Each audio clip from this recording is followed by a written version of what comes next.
Juan capítulo 16, versos 7 al 11. La obra del Espíritu Santo en el mundo. Pero yo os digo la verdad, os conviene que yo me vaya, porque si no me fuera, el Consolador no vendría a vosotros. Mas si me fuere, os lo enviaré. Y cuando Él venga, convencerá al mundo de pecado, de justicia y de juicio. De pecado por cuanto no creen en mí. De justicia por cuanto voy al Padre y no me veréis más. Y de juicio por cuanto el príncipe de este mundo ha sido ya juzgado.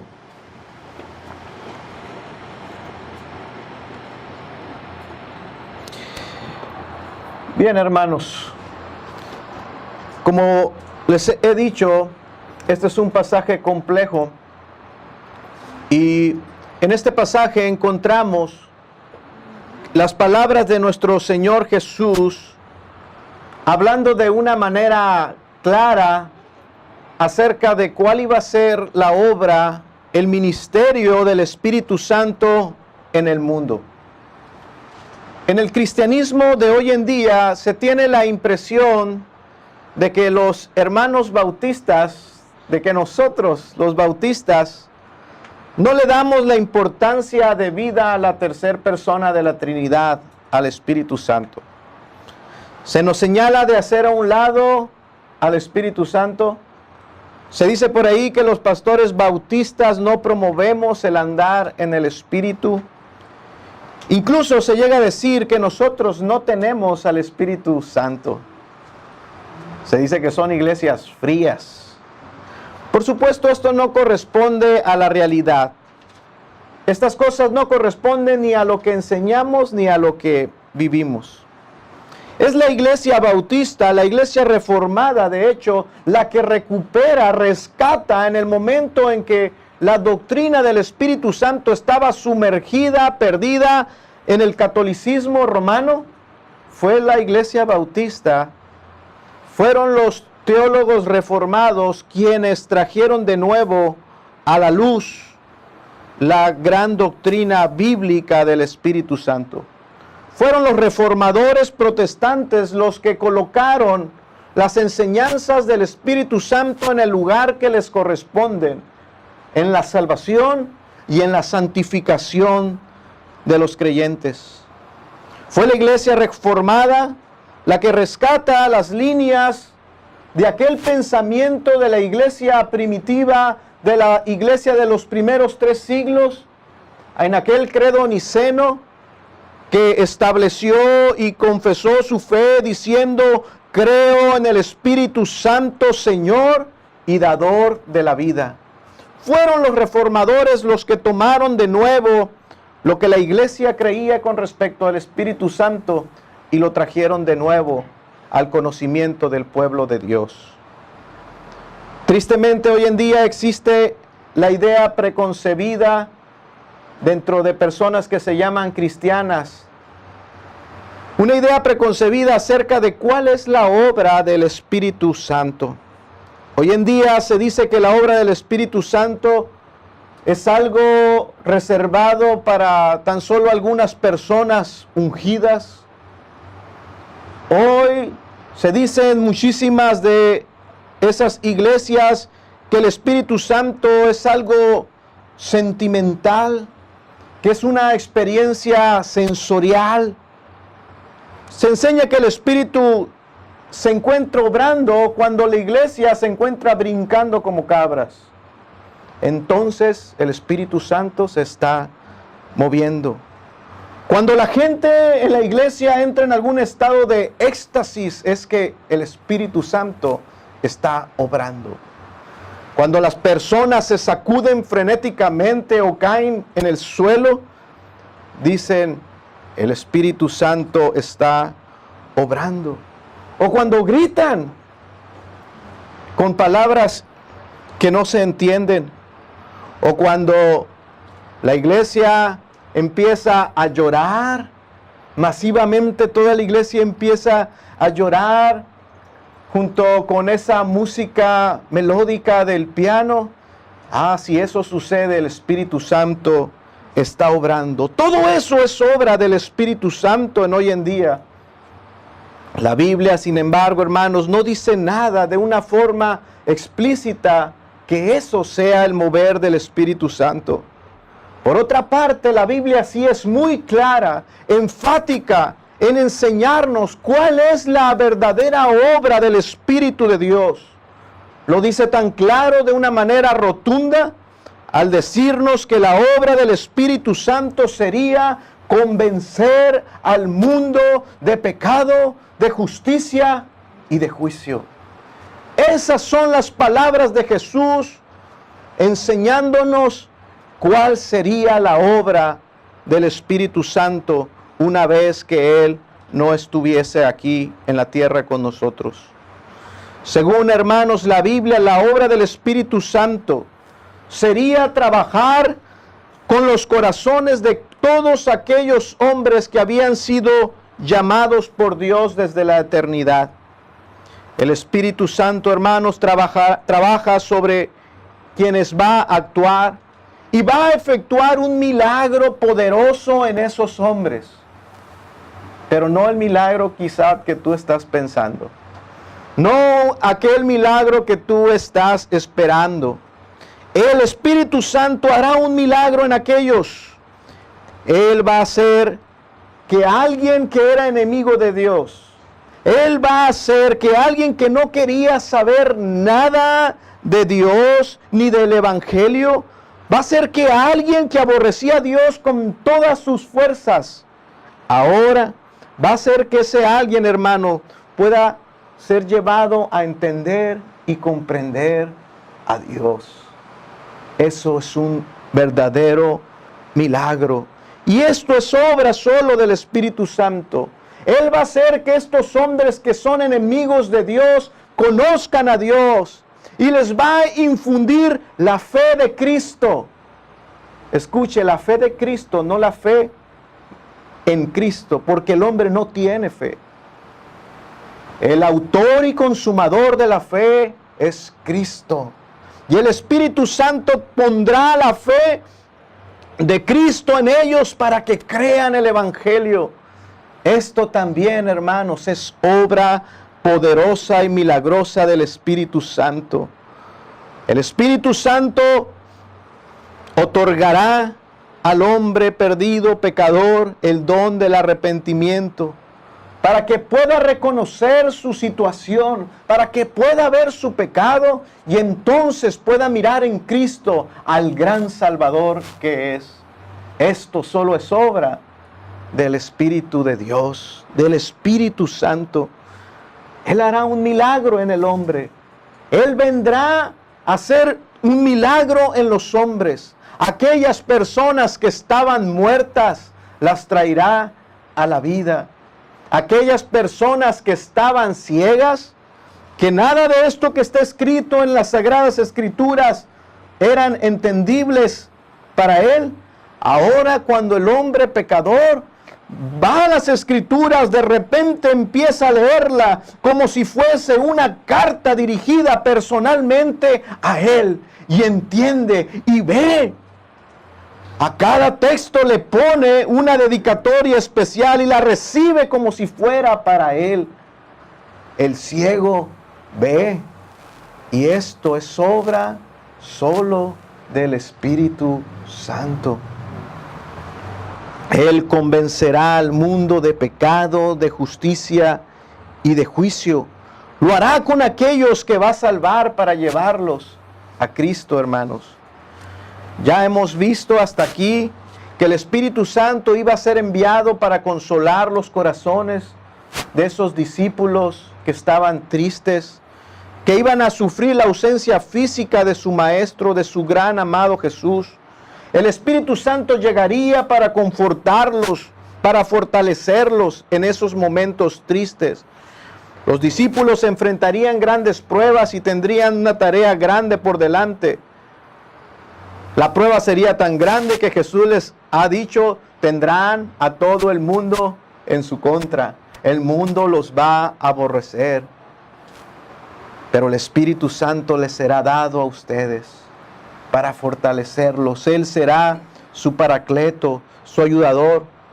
Pero ahora aquí el Señor sigue hablando acerca de lo que el Espíritu Santo hará. ¿Cuál es el ministerio del Espíritu Santo? ¿Cuál es bíblicamente el trabajo del Espíritu Santo?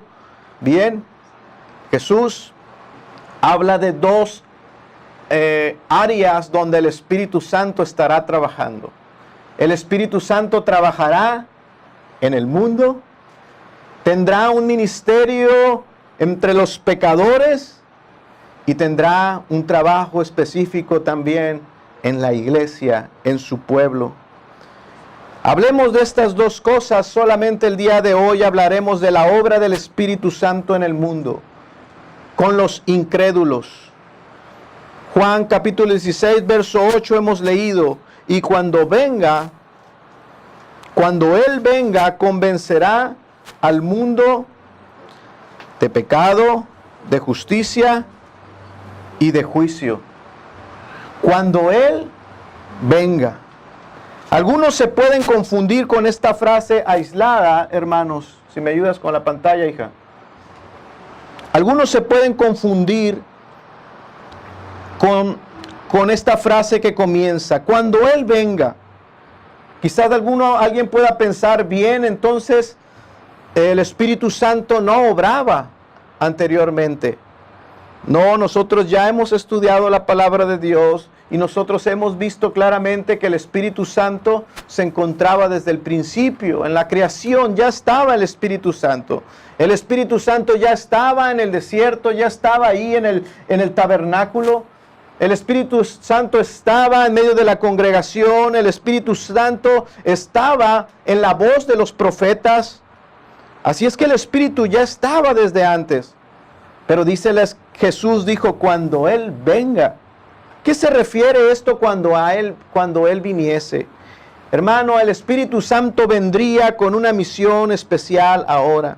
Jesús está hablando de que el Espíritu Santo sería quien iba a continuar la obra que Jesús había hecho al venir, vivir una vida perfecta, agradar al Padre en todo, cumplir la ley, cargar con nuestros pecados, ir a la cruz en sacrificio, en expiación por nuestros pecados. Y el Padre, aceptando el sacrificio de su Hijo, le levantaría entre los muertos y lo exaltaría y lo llevaría a la gloria. Pero el Espíritu Santo continuaría esa obra aquí en el mundo. Si vamos nosotros atrás al capítulo 15, verso 26, podemos ver estas cosas. Dios no ha dejado de obrar en el mundo, hermanos. Jesús no está físicamente aquí con nosotros, pero Dios no ha dejado de obrar en el mundo. Si Cristo no está aquí en el mundo caminando entre los hombres, eso no quiere decir que Dios ha dejado de obrar. Dice en el verso 26, pero cuando venga el Consolador, a quien yo os enviaré del Padre, el Espíritu de verdad, el cual procede del Padre, ¿qué hará el Espíritu Santo? Él dará testimonio acerca de mí. Y vosotros, los discípulos, la iglesia, vosotros daréis testimonio también, porque habéis estado conmigo desde el principio. Él les dice a sus discípulos que los discípulos continuarían la obra que Jesús había dejado. Él había hecho su obra al venir y morir en la cruz y dar testimonio del Padre, pero ahora sería la iglesia, serían los discípulos quienes continuarían dando testimonio acerca de Dios. Pero esa obra que tenían los discípulos que hacer por delante no era una obra que iban a realizar solos. El Espíritu Santo, dice, dará testimonio también. Es una obra que se hace conjuntamente con el ministerio del Espíritu Santo. El Espíritu Santo sería el testigo que daría testimonio a este mundo acerca del Evangelio, al igual que la iglesia. ¿Qué es entonces, hermanos, lo que el Espíritu Santo hará con el mundo incrédulo? Cuando viniese el Espíritu Santo, Él va a, dice la Escritura, a convencer. Él viene a convencer al mundo de pecado. La obra del Espíritu Santo hoy en día es convencer al mundo. Es necesario, hermanos, que venga el Consolador para traer esa convicción en el mundo. Como decía nuestro hermano ahorita, hace unos momentos, el predicador no puede hacer sino predicar la palabra de Dios. Pero hay una obra, hay una voz que habla juntamente con el predicador y habla al corazón del hombre para convencerlo, para persuadirlo. Ahora, hermanos, convencerlo no es lo mismo que convertir. Él convencerá al mundo de pecado. Y alguien pudiese pensar, qué grandiosa promesa. Él dice que cuando venga el Espíritu Santo, todo el mundo se va a convertir. Eso no dice. La promesa era que Él vendría a convencer, no a convertirlos. Yo creía que todas las naciones vendrían y se convertirían cuando venga el Espíritu Santo. De hecho, hay algunas iglesias que todavía creen que va a venir el Espíritu Santo y habrá una conversión mundial donde todos se convertirán. Pero no es lo que está diciendo la Escritura. La promesa es que Él vendría a convencerlos de su pecado, aunque esto no significa que todos se convertirían. El Espíritu Santo haría la función como la que hace un abogado acusador. Usted sabe que en un juicio hay un juez, hay un abogado defensor, un abogado acusador. Este abogado acusador es aquel que se encarga de exhibir, de descubrir, de poner todas las evidencias del crimen. Se pone frente al acusado y le describe y trae todas las pruebas que lo hacen culpable. El trabajo del Espíritu Santo es el de convencerle al culpable ante el juez de su culpabilidad. Hermano, el mundo en el que Jesús vivió consideró a Jesús como un gran pecador. ¿Recuerdan? Cuando Jesús vino, el mundo consideró que Jesús era un malhechor, que Jesús era un transgresor de la ley. El mundo juzgó a Jesús y dijo que Él era el malo y que ellos eran los buenos. En pocas palabras, eso hicieron con Jesús. El mundo de aquellos días consideró que Él era bueno y justo y que Jesús era un criminal, era un transgresor. El Espíritu Santo, hermano, tendría la misión de invertir estas cosas. Porque el día de hoy el mundo se sigue considerando justo y bueno. Y a Jesús como alguien que murió en la cruz, simplemente. El Espíritu Santo, hermanos, convencerá al mundo. El Espíritu Santo vendría a confrontar al mundo con la realidad de su pecado, a convencerlos de cuál es su situación. Hermanos, el Espíritu Santo viene a probar la culpa del hombre, quitarle todas sus excusas. Imagínense aquel abogado que llega y toca su turno y se presenta y le pregunta al acusado: ¿usted se encontraba en este lugar? Sí, sí me encontraba en ese lugar. ¿Usted dijo estas palabras? Sí. ¿Esta ropa que traemos aquí como evidencia es suya? Sí. ¿Estos objetos que traemos aquí son suyos? Sí. ¿Las señales que están en sus manos son suyas? Sí. Entonces usted es culpable, le guste o no. Este, hermano, es el trabajo del Espíritu Santo en el hombre. Convencerlo, persuadirlo de su condición. Y esto necesariamente no significa que se vaya a arrepentir. Tendrá que admitirlo porque no quedará de otra. Porque las evidencias son claras. Pero esto no significa que el transgresor se quebrantará, admitirá su culpa y pedirá perdón. Esto no significa eso. Él seguirá siendo igual de malvado y si niega su culpa, aún más malvado. Con todas las pruebas sobre la mesa, no habrá más remedio que aceptar la culpa para el pecador. La gran obra, hermanos, que va a hacer el Espíritu Santo con tus amigos, con tus familiares, con tus vecinos, con las personas que están cerca, con las personas que están lejos. La gran obra, el gran ministerio que hace el Espíritu Santo a través de la predicación del Evangelio de la iglesia es convencerlos de pecado. Que vean su culpa. Les va a hacer admitir su culpa, les guste o no. Ya sea cuando esta culpa golpee sus conciencias o ¿saben qué? Usted dice, no, ni golpeó sus conciencias, está tan endurecido que no reaccionó ante el Evangelio. El Espíritu Santo hará su trabajo, ya sea golpeando sus conciencias o cuando estén delante del trono del gran juez. Toda lengua confesará y toda rodilla se doblará y confesará que Jesús es el Señor. Pero será demasiado tarde para algunos. No podrán decir soy inocente.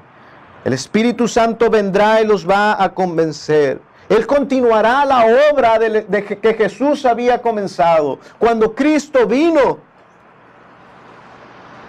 Él era luz entre los hombres. Cuando Jesús caminó en esta tierra, Él fue esa lumbrera que alumbró a los hombres. Pero esa luz exhibió el pecado. Exhibió la realidad, la verdadera condición espiritual de Israel. Aún de sus líderes que se consideraban más justos. La luz vino al mundo y exhibió toda la suciedad que había en el mundo. Pero dice, los hombres rechazaron la luz. Rechazaron la luz. El Espíritu Santo continuaría haciendo esa obra a través de la predicación, el testimonio de los discípulos, exhibiendo su verdadera condición con el fin de que se arrepientan, con el fin de que puedan ver su pecado y se arrepientan. Pero tanto en los días de Jesús como en los días de hoy, el mundo sigue rechazando a Jesús. El mundo sigue rechazando a Jesús, sigue rechazando ese testimonio. Dios había enviado a su Hijo, a su representante personal, y el mundo le rechazó. Por eso dice la Escritura, de pecado, Él los va a convencer de pecado. Y alguien pudiese decir, bien, pero ¿cuál es mi pecado? ¿Cuál es el pecado del hombre? ¿Cuál es el pecado que Dios quiere mostrarle? ¿Cuál es el veredicto? ¿De qué se le acusa al hombre? ¿De mentir? ¿De robar? ¿De qué pecado está hablando que está siendo acusado el mundo? De pecado. ¿Cuál es el delito? De pecado, como dice el texto, por cuanto no creen en mí. El gran pecado es rechazar a Cristo. Ese es el gran pecado que el Espíritu Santo viene a mostrarles, a revelarles. El que no creen en Jesús. La palabra pecado en el original significa errar el blanco. ¿En qué está fallando el hombre? ¿Qué está errando?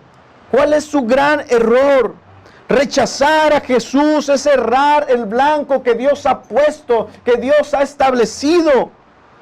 El pecado más grande no es el adulterio, el pecado más grande no es el robo, no es la mentira, no es el asesinar a alguien. El pecado más grande, el error más grande que tiene el hombre es rechazar a Jesús, no creer en Él. Ese es el pecado con el cual el Espíritu Santo viene a convencerle. Que son enemigos de Dios a causa de su pecado, que están separados de Dios, que no aman a Dios ni son tan buenos como creen. Hermanos, el gran pecado que se le acusa al mundo, hermanos, es rechazar a Jesús. Ese es el trabajo del Espíritu Santo, mostrarles que están rechazando la medicina. Hermanos, eso es lo peor que pueda pasar. Rechazar la medicina. Que se nos presente la medicina y rechazarla es una insensatez, pero es más que una insensatez. Merece castigo. Tengo un amigo que trabaja en los hospitales y él nos contaba hace unos días que no son pocos los que mueren. No son pocos los que están continuamente muriendo en el hospital porque se niegan a aceptar un tratamiento o porque se niegan a recibir una transfusión de sangre. Niños, jóvenes, adultos, negándose a un tratamiento que está allí dispuesto para salvarles la vida y se niegan, lo rechazan. El fin de ellos es la muerte. No hay nada que hacer entonces. No hay nada que hacer. Este es el pecado por el cual es señalado culpable el hombre. Rechazar a Cristo, nuestro Salvador, la única medicina para su enfermedad. La incredulidad, hermanos, es el pecado más grave del hombre. Ni las señales, ni los milagros son cura para este mal. Ninguna señal, ningún milagro puede sanar la incredulidad. No son el remedio para la incredulidad. Tenemos el ejemplo de Jesús. ¿Cuántos milagros hizo Él cuando estuvo en la tierra? Les dio comer pan del cielo. Alimentó a muchísimas personas, sanó ciegos, levantó paralíticos, resucitó a muertos. ¿Y qué? ¿Esos milagros resultaron en medicina para Israel? No, Israel le rechazó. El mundo le rechazó. El mundo continuó rechazándole.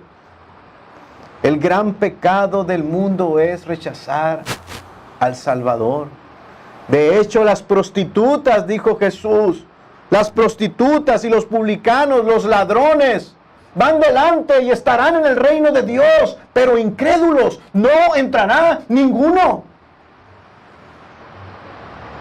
Ninguno solo. El gran pecado del hombre es rechazar a Cristo. El Espíritu Santo convencerá de pecado por cuanto no creen en Jesús. La obra de convencer al mundo de pecado, hermanos, está íntimamente ligada al trabajo que hace la iglesia al predicar el Evangelio. Cuando la iglesia, cuando los discípulos dieran testimonio del Evangelio y presentaran a Jesucristo como Salvador, el Evangelio bíblico de inmediato va a presentar al pecador como culpable. El verdadero evangelio inmediatamente hace eso. Va a presentar al hombre como culpable delante de Dios y después mostrará a Jesucristo como ese gran Salvador. El mundo, sin embargo, en su gran mayoría lo va a rechazar. Juan 1:11, a los suyos vino y los suyos no le recibieron. Él convencerá al mundo de pecado por cuanto no creen en mí. El Espíritu Santo también obrará, hermanos, al convencer de justicia. Convencerá de justicia por cuanto voy al Padre y no me veréis más. Pues el mundo, hermanos, está en una situación tan grave. El mundo es un enfermo convaleciente. Es un enfermo terminal. Este mundo es un enfermo en agonía. Están contados sus días. Pero tristemente el mundo se cree justo. Vendrá entonces el Espíritu Santo a convencerle de justicia y no de su propia justicia, hermanos. El mundo de hecho proclama y exalta su propia justicia. El mundo grita, siempre proclama en alta voz: mirad cuán bueno y cuán justo soy. Consideremos, hermanos, cuán dañado está este mundo y convaleciente, que se considera a sí mismo como bueno y justo, y al único justo y bueno le consideró como un malhechor que debía morir. ¿Qué tantas tinieblas hay en la mente de los mundanos? ¿Qué tan oscura y entenebrecida está la mente y los corazones de los hombres de este mundo, que se consideran buenos? Y al único bueno y justo gritaron: crucifíquenle. Se necesita estar loco. Se necesita estar desquiciado mentalmente. Ese es el estado del mundo. Un mundo que llevó a Cristo a la cruz y lo hizo en pos de exaltar su propia justicia. Llevaron a juicio al único bueno y justo por los medios legales, por los medios de justicia humana, presentándolo ante las autoridades con las acusaciones correspondientes para que se le diese una muerte legal. La justicia humana trató a Jesús como un malhechor y criminal, cuando sabemos que fue todo lo contrario. Aunque el mundo, sin embargo, hermanos, lo rechazó para quedarse con su autojusticia, para decir: ¿lo ven? Teníamos razón. Allí está en la cruz. No era un buen hombre. Él decía, pero los engañó. Si fuese un buen hombre, no hubiese terminado en la cruz. Ya ven, nosotros somos los buenos. Nosotros somos los justos. Y aunque el mundo le rechazó, hermanos, dice la palabra que el Padre lo acogió.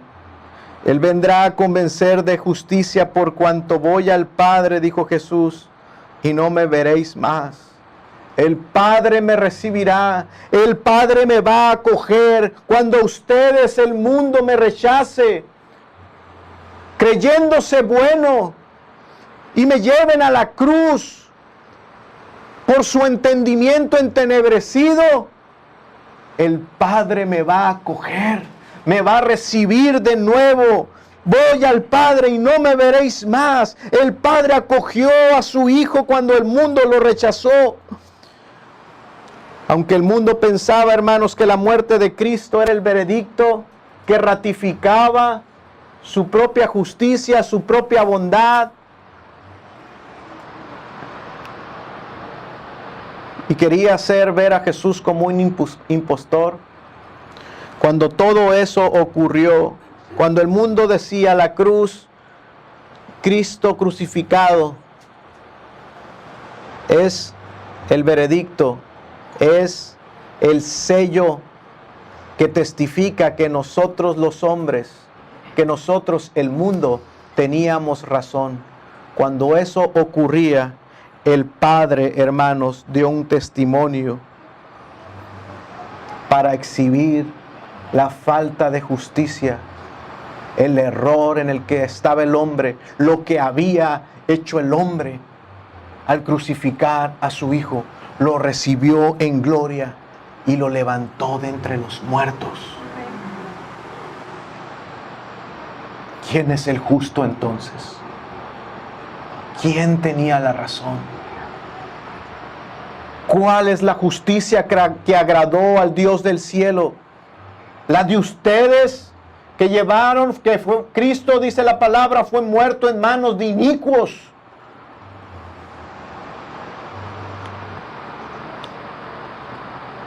La cruz era el testimonio, hermanos, para el mundo de la bondad y justicia.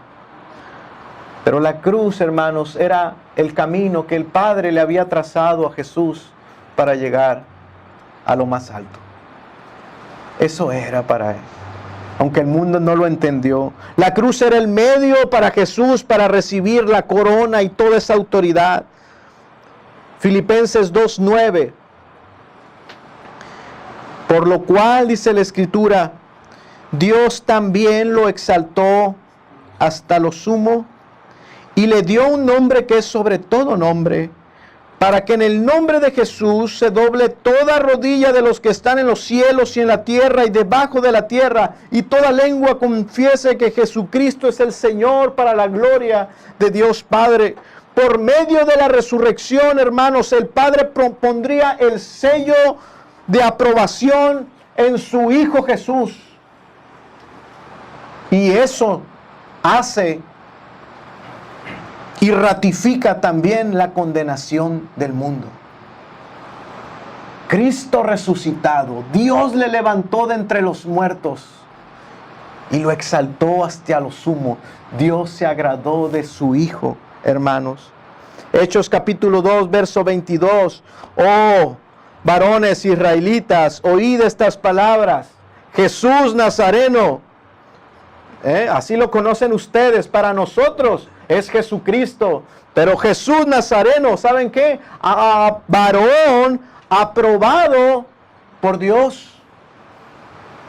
Jesús fue aprobado por Dios entre vosotros con maravillas, prodigios, señales que Dios hizo entre vosotros por medio de Él. La aprobación de Jesús estaba cuando Jesús hacía milagros, cuando Jesús hacía cada señal. Era el testimonio del Padre. Yo me agrado en mi Hijo. Él es bueno, Él es el único justo. Dice verso 23, pero a este, entregado por el determinado consejo y anticipado conocimiento de Dios, prendisteis y matasteis por manos de inicuos, crucificándole. ¿Quiénes eran los inicuos? ¿A quién aprueba Dios, al mundo o a Jesucristo? ¿Quién es el que está aprobado delante de Dios? ¿El mundo o Cristo? El Espíritu Santo se encargará de persuadir al hombre, de convencerle de que es un transgresor y que Jesucristo es el único justo. Verso 33, así que, exaltado por la diestra de Dios y habiendo recibido del Padre la promesa del Espíritu Santo, ha derramado esto que vosotros veis y oís. Aquel mismo hombre, hermanos, que fue señalado como malhechor, fue ratificado por Dios, hermanos, como el bueno y justo. Primera de Pedro 3:18. Porque también Cristo padeció una sola vez por los pecados, el justo por los injustos. La santa palabra de Dios, Dios testifica quién es el justo. Jesucristo estaba muriendo, el justo por los injustos. Pero qué necio es el mundo. Y seguir considerándose como justo y bueno. Dios dice, no, Jesucristo es el justo. El Evangelio el evangelista, quien escribió este evangelio en su primera carta, nombra a Jesucristo como Jesucristo el justo. De hecho, hermanos, apenas había muerto Jesús en la cruz. Y aquel hombre que estaba más cercano a la cruz, aquel centurión, apenas había sido muerto, y aquel soldado romano dio gloria a Dios diciendo: verdaderamente este hombre era justo.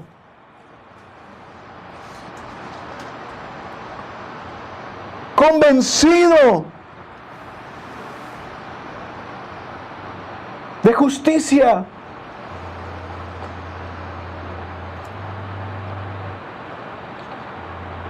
El único bueno y justo es nuestro Salvador. Así, hermanos, que el testimonio de Jesucristo resucitado es lo que predica la iglesia el día de hoy, la iglesia de Cristo. Porque a través de ello el Espíritu Santo obra y golpea las conciencias y puede redarguir y convertir un alma. Predicamos a un Salvador vivo. Predicamos a un Jesucristo que no está muerto, que no lo encontrarás en ninguna tumba, no lo van a encontrar en ninguna cueva no hay restos de Él en esta tierra. Él está vivo. Y ese es el testimonio que predicamos de un Dios vivo que vive y reina para siempre. Y eso resulta en la condenación de este mundo, hermanos. El que Cristo esté vivo pone a este mundo en ese estado de peligro, de condenación. Pues a lo suyo vino y los suyos no le recibieron. La predicación del Evangelio deja al mundo redarguido de pecado y de justicia. Dice la palabra, cuando nosotros predicamos el Evangelio, predicamos: no hay justo, no hay ni siquiera uno, no hay quien haga lo bueno, no hay ninguno, no existe ninguno. Predicamos el Evangelio presentando al hombre como transgresor, como pecador, y el Espíritu Santo convenciendo de pecado, de justicia. Por cuanto todos pecaron, están destituidos de la gloria de Dios. ¿Por qué predicas eso? ¿De pecado? ¿Por qué te enfrascas, pastor, en hacer ver al hombre tan miserable? No es el pastor. Es la palabra de Dios. Es el Evangelio que desarma y que quiere destruir todas nuestras defensas de autojusticia. Es el Evangelio que es lo único que puede desbaratarte y volverte a ser de nuevo. El Espíritu Santo, hermanos, convence y destruye los argumentos, pero no siempre convierte. Convence, pero no a todos convierte. El mundo está bien representado por aquel joven que se acercó al Señor Jesucristo. Aquel joven que vino a Jesús y le dijo que Él cumplía todos los mandamientos. El mundo está bien representado con ese muchacho que le dijo: yo he cumplido todos los mandamientos. Pero bastaron unas cuantas palabras de verdad para exhibir su verdadero estado espiritual. El mundo está bien representado y lo único que puede hacer ante la palabra de verdad es marcharse como lo hizo este joven, marcharse triste y avergonzado. No se arrepiente, no se arrepiente. Convencido pero no arrepentido, desarmado sin poder justificarse, pero no puede seguir a Jesús. No se arrepiente, solo se marcha y se va triste. El Espíritu Santo convencerá y algunos a los llamados les va a redarguir y los va a guiar a la verdad y a la justicia. La tercera obra que hace el Espíritu Santo será convencer al mundo de juicio. Verso 11, convencerá al mundo de juicio por cuanto el príncipe de este mundo ha sido ya juzgado. Hermano, aunque la sentencia aún no se ha ejecutado, la Escritura dice que Satanás ya ha sido juzgado. El veredicto ya ha sido emitido. Hay un juicio que ya se llevó a cabo al morir Cristo en esa cruz. Derrotó a Satanás, al príncipe de este mundo, y ya se emitió ese juicio. No hay ningún escape para Satanás. ¿Se da cuenta cómo está escrito el verbo? Ha sido, ya pasó, el juicio ya fue dado, solamente falta ejecutarlo. No hay ningún escape para Satanás, ni tampoco para todos aquellos que le sirven. Y no es necesario para servir a Satanás hacer ritos satánicos, ni pertenecer a ninguna logia satánica. El Señor dice tan claramente: el que no es conmigo, es contra mí. Todos aquellos que rechazan la voz del Evangelio, todos aquellos que rechazan las enseñanzas de Jesús, todos los que viven para sí mismos, son los que se encuentran entre los seguidores de Satanás. Y el juicio ya ha sido dado. El mundo solo tiene dos respuestas posibles ante el quedar convencido por el Espíritu Santo: o se arrepiente o sigue rechazando a Jesús. Quienes se arrepientan cuando el Espíritu Santo los encierre y los desarme de su justicia, pasarán a la eternidad, pasarán a esa alegría celestial eterna. Pero cabe señalar que aquellos que se arrepientan y crean en Jesucristo aquí, pasarán pruebas ardientes de persecución. Aquí tendrán que dar testimonio de Cristo y continuar con la obra que se está haciendo en esta tierra. Y al hacer esto, serán perseguidos. Por predicar el Evangelio recibirán la hostilidad del mundo, de aquel mundo que rechaza a Cristo y a sus seguidores. Aquel mundo que resiste al Espíritu Santo. Pero nunca, piensen esto, nunca va a ser más dichoso el final de los incrédulos que el final de los justos. Nunca será así. Segunda de Tesalonicenses 1:16. ¿Cuál será el final de los incrédulos? ¿Qué hará Dios con los incrédulos, con los que le rechazan? ¿Cuál será el juicio de los incrédulos, de los seguidores del príncipe de este mundo? Dice la Escritura: porque es justo delante de Dios pagar con retribución a los que os atribulan. Y a vosotros que sois atribulados, a los justos, a los creyentes, daros reposo con nosotros. ¿Ya? ¿Aquí y ahora? Dice, no, cuando se manifieste el Señor Jesús desde el cielo con los poder en llama de fuego. Y Él viene para dar retribución a los que no conocieron a Dios, a los que no le conocieron, a los que le rechazaron. Él viene a traer la retribución justa a aquellos que no obedecen al Evangelio de nuestro Señor Jesucristo, a los que no respondieron al Evangelio de salvación, sino que le rechazaron. Estos sufrirán pena de eterna perdición, excluidos de la presencia del Señor y de la gloria de su poder, cuando Él venga en aquel día para ser glorificado en sus santos y ser admirado en todos los que creyeron.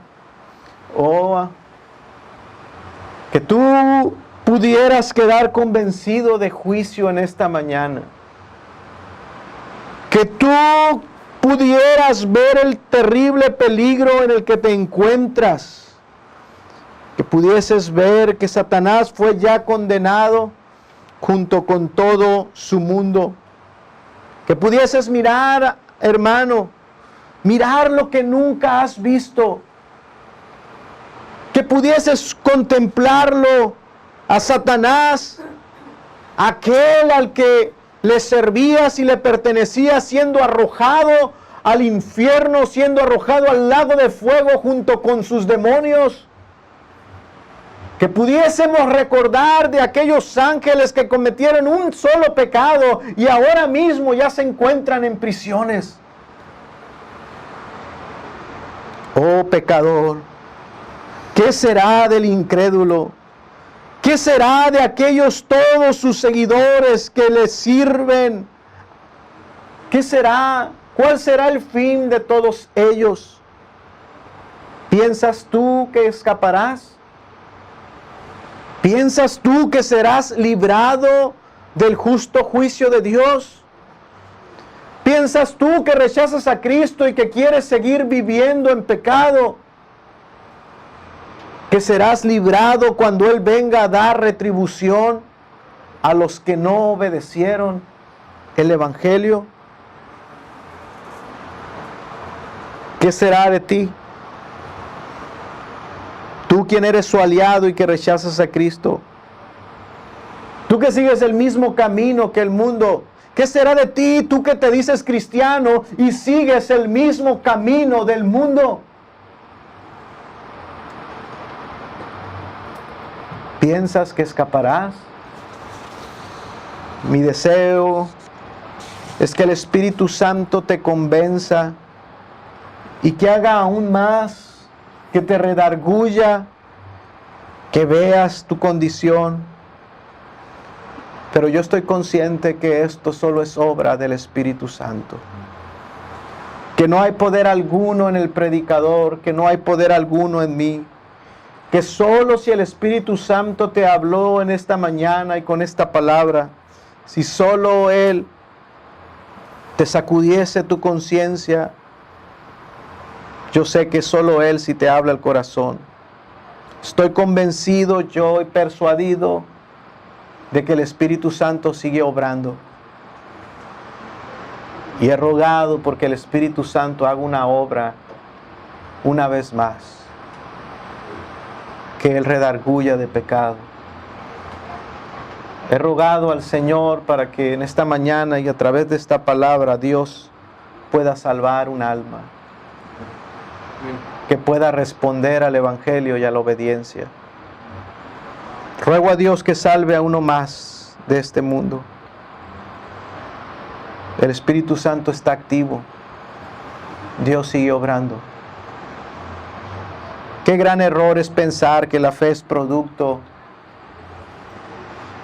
de la evolución mental, de que entre más aprendamos, más fe voy a tener.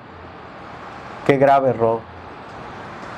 También es un grave error, hermano, pensar que cuando tú quieras vas a poder ejercer la fe salvadora, que va a estar allí en el día de tu muerte y que te va a salvar, y entre tanto seguirás en el camino del mundo, y que la cargarás ahí cerca de ti para que cuando venga la muerte echarás mano de ella.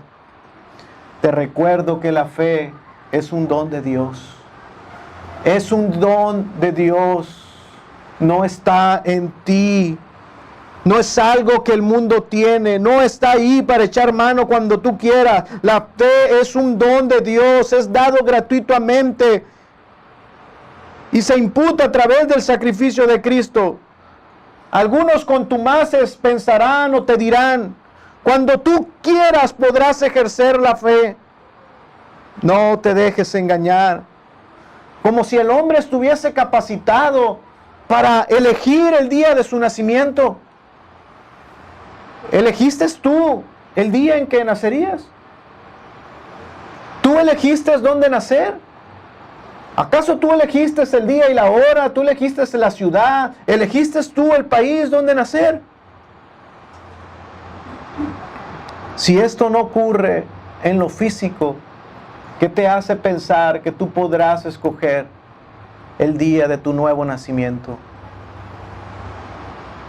El día para arrepentirse es hoy. El día para confiar en Cristo es hoy. El día para lamentarse del pecado y confiar en Jesús es hoy. Tendrás fe salvadora solo cuando la obra de Dios trabaje verdaderamente en ti.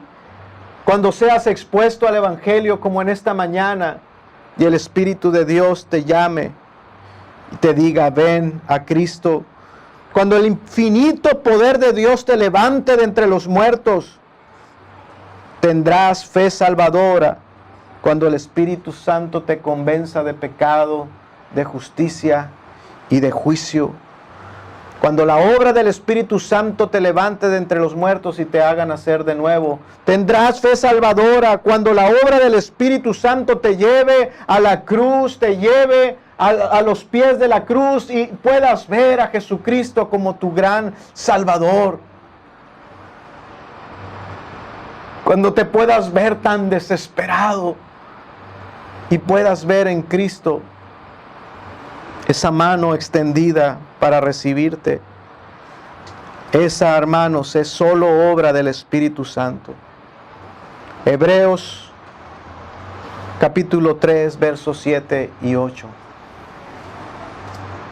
Por lo cual, con esto termino, como dice el Espíritu Santo.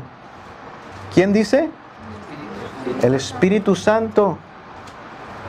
Si oyeres hoy su voz, no endurezcáis vuestros corazones. Hey, pero esa palabra, ¿qué no es un salmo? Pero aquí dice que dice el Espíritu Santo. ¿Quieres oír la voz de Dios?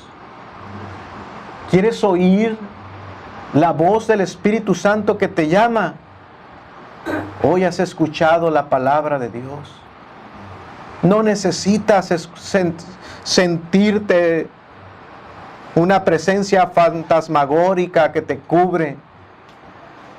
Dios te ha hablado. El Espíritu Santo ha hablado por medio de la palabra. Si oyeres hoy su voz, como dice el Espíritu Santo, si oyeres hoy su voz, no endurezcáis vuestros corazones. Dios sigue hablando. ¿Qué enseñamos en esta iglesia? Dios sigue hablando. Dios habla hoy en día. Lo hace por medio de su palabra dada, de su palabra escrita. Dios sigue hablando el día de hoy por medio del Evangelio. Él sigue hablando personalmente. Sí, por medio de lo que ya está escrito. Escrito está. Él murió en lugar de los pecadores. No endurezcas tu corazón. Dios sigue hablando por medio del Evangelio. Dios sigue haciendo llamamientos internos. Dios sigue haciendo llamamientos internos y eficaces para salvar a los pecadores. Si hoy puedes escuchar más que las palabras del predicador, si hoy entiendes que estas palabras son para ti, si hoy entiendes y le pones tú ahí tu nombre, y esta palabra ha podido sonar con nombres personales, no endurezcas tu corazón, entrega tu corazón, ríndelo a Jesús, confía en Él. Él limpia tus pecados, Él puede expiar tus pecados, Él puede entregarte la paz que has perdido para con Dios. Esto es obra sobrenatural y milagrosa del Espíritu de Dios. Creo en el Espíritu Santo, Señor y dador de vida. Oremos, hermanos.